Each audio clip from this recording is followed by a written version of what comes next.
The algorithmic lobotomy, or why value is dying in the dead internet. Stupidity is a more dangerous enemy of the good than malice. One may protest against evil, it can be exposed and, if need be, prevented by the use of force. Stupidity we are defenseless against. Dietrich Bonhoeffer said that. He was talking about Nazis, but today he could easily be talking about the Twitter algorithm. I recently had a digital epiphany, though it felt less like a light bulb turning on and more like a sewer pipe bursting in my living room. I wanted to share a bad experience, a user experience failure regarding the platform formerly known as Twitter, X, whatever Elon is calling it this week. I didn't throw a pebble at X, I threw an oil tanker at them. Why? Because despite being a premium user, one of the few fools actually paying for the privilege of being there, I was shadowbanned. My crime? Apparently I used one hashtag too many. There was no warning, no notification, just the digital equivalent of being put in a soundproof glass box in the middle of Times Square.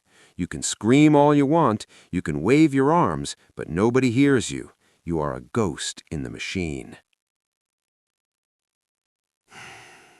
This personal grievance is not just about a bruised ego. It is a microcosm of a much larger systemic rot. It brings us to a conclusion that is as financially relevant as it is sociologically terrifying. Platforms are no longer designed to connect us. They are designed to degrade us. If X, Facebook, or TikTok didn't have heavy censorship filters, let's be honest about what they would be. A cesspool of pornography, gore, and violence.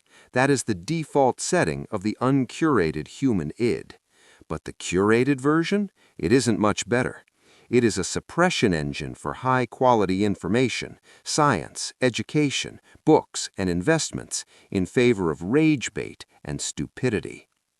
We are witnessing the enshittification of the global economy's digital layer, and if you're managing capital, if you care about your money, you need to understand why the attention economy is crashing. Part 1. The Mechanics of the Trap. The American Dialect Society named enshittification the word of the year for 2023. It's a term coined by Cory Doctorow. It sounds vulgar, I know, but in the halls of Wall Street, we call this rent-seeking on steroids. It is the arbitrage of human attention. The process is a predictable three-act tragedy, similar to a Ponzi scheme that eventually runs out of new fools. It follows a cycle that every savvy investor should recognize, the cycle of boom, bubble, and bust, but applied to your user experience. Phase 1. The honeypot, or allocating surplus to the user. Initially, platforms operate at a loss. They are funded by venture capital welfare checks. The goal is to attract a critical mass of users by offering services below cost.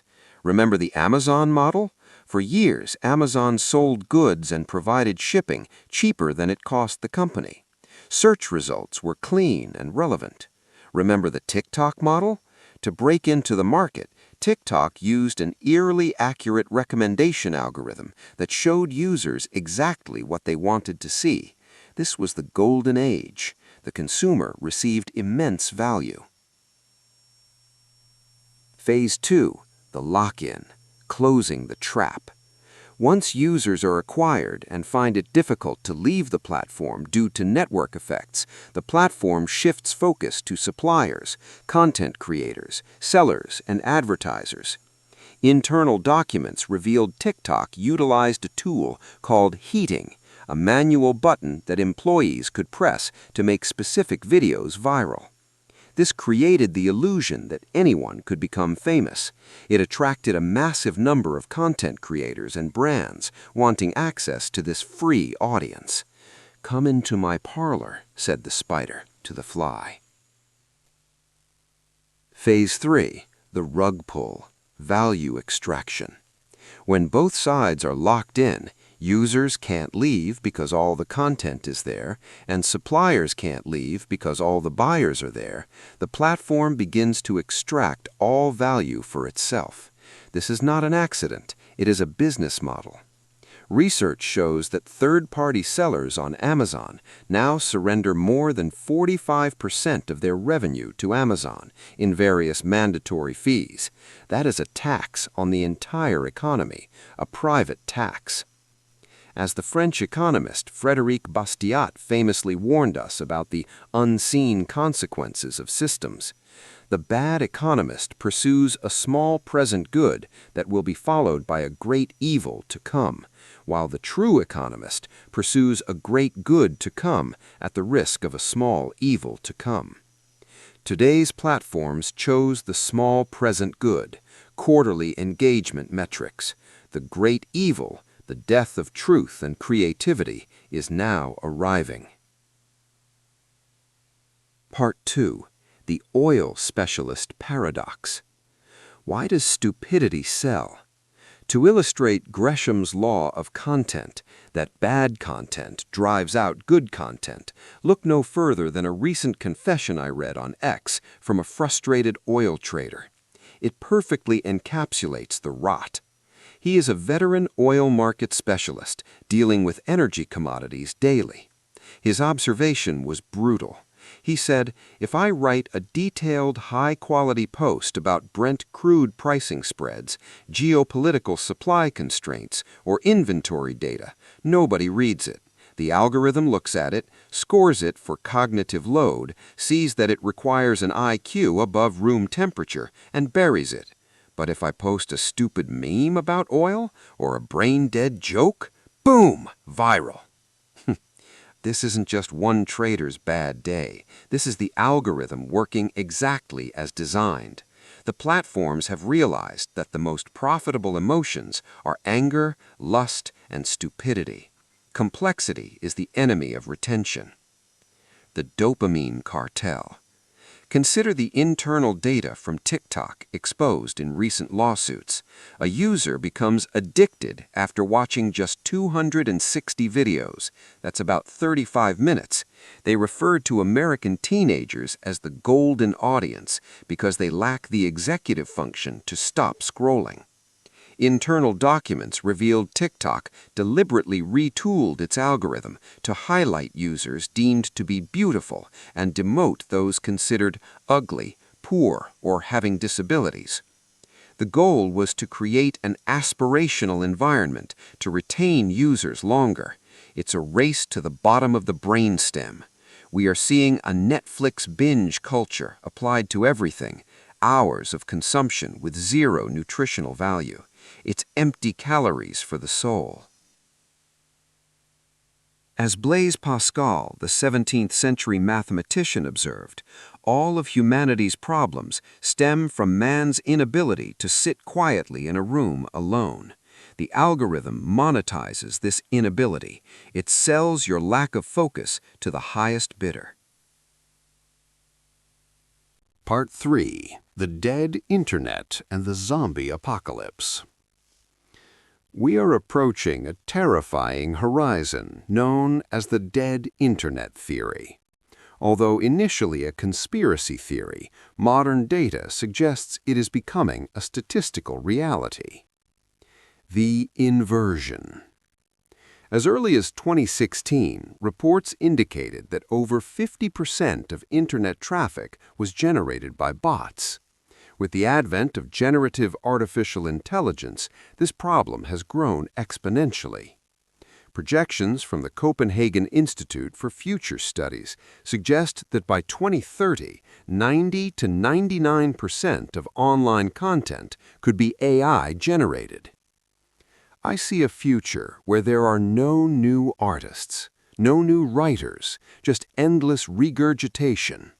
I can see it now. The system will resurrect Elvis Presley and Michael Jackson via holograms and AI to perform sold-out concerts together. Charles Dickens will release his 100th novel next year. Even the authors of the greatest philosophical texts of the 20th century will write new manifestos from the grave, generated by an LLM that stripped their work of its soul, but kept the syntax. This is horrifying, because it kills the incentive for the living. Why try to be an original writer or photographer when you have to compete with an infinite army of bots that can produce content for free? To break into the system now costs so much money that it is easier to just get a normal job, a job that AI will probably take soon anyway. The shrimp Jesus phenomenon.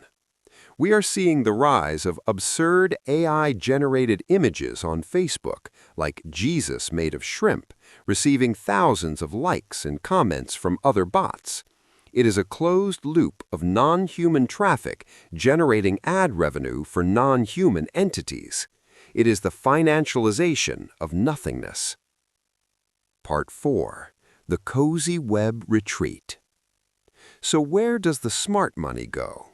Where does the human go? The public internet is becoming a dark forest, a place full of predators, bots, algos, scammers, where speaking openly is dangerous.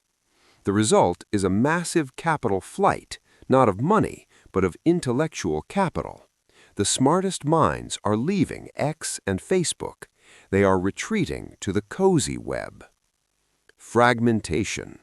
Users are migrating to closed groups on Discord, Telegram, WhatsApp, or private Slack channels. Intentionality. In these spaces, content is not indexed or algorithmically manipulated. This creates a dangerous divide. The general public is left in the garbage ocean, consuming AI slop and bot comments, while the elite move to the deep waters. It is the digitalization of the class divide. As the sardonic journalist H.L. Mencken famously said, "No one in this world, so far as I know, has ever lost money by underestimating the intelligence of the great masses of the plain people." The platforms are betting on Mencken being right. They are betting that the masses will eat the slop. But for the investor, the producer, and the thinker, the slop is toxic. Part 5. The Wall Street Verdict.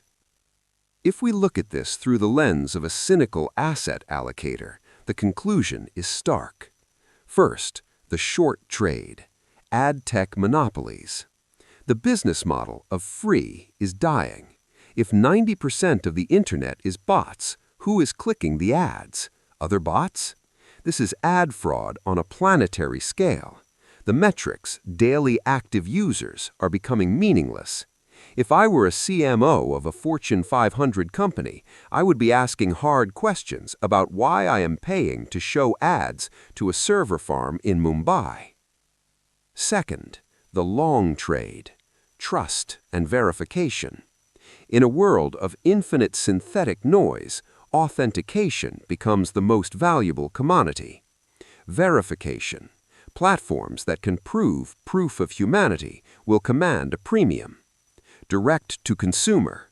Newsletters like Substack, podcasts, and physical events where the algorithm cannot intermediate the relationship. Niche communities.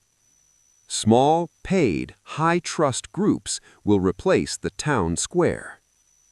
Conclusion: the sanction of the producer.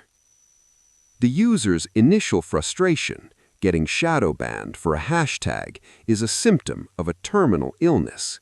The platform did not ban me because I broke a rule.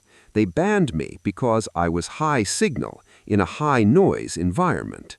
The algorithm doesn't know what to do with nuance, so it quarantines it. We are returning to a feudal internet. You must choose your castle carefully. As the philosopher Seneca wrote in On the Shortness of Life, it is not that we have a short time to live, but that we waste a lot of it. Every minute you spend scrolling the garbage ocean is a minute of life you are donating to a machine that hates you. My advice to the sovereign individual: stop feeding the beast. Stop trying to go viral. The algorithm is a slot machine rigged by the house. Build your own island. Own your email list. Own your website. Build a direct relationship with your audience. Invest in real. In a world of AI, the physical becomes premium. Live events, physical books, handshake deals. Why am I here? I am not writing this to entertain the algorithm. I am here to provoke thought, to force you to pause, reflect, and question the default settings of the market. I am the Atlas Shrug capitalist. And yes, I am a value investing stock picker with an 18% compounded annual growth rate over the last 6 years. But beyond the numbers, beyond the charts and the cynicism, I am human, just like you.